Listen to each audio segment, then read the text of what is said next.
আমি কিছু উপকরণ দিয়ে শরবত তৈরি করব, যেমন আম, ছোলার ছাতু, জল। এখন নিচ্ছি ছোলার ছাতু, নিয়ে নিলাম টেবিল চামচের 4 চামচ। এবার তাতে দিয়ে দিলাম আম, কিছুটা পরিমাণ জল দিয়ে দিলাম,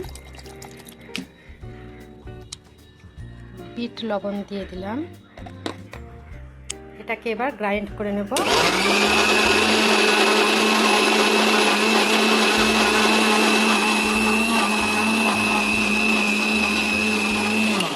হয়ে গেছে তৈরি করা।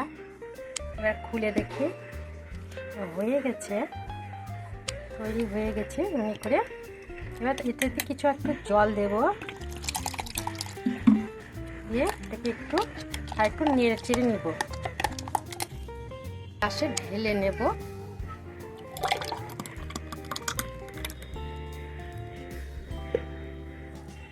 হয়ে গেল আমার ছোলার ছাতু প্লাস আম দিয়ে একটা হালকা করে শরবত।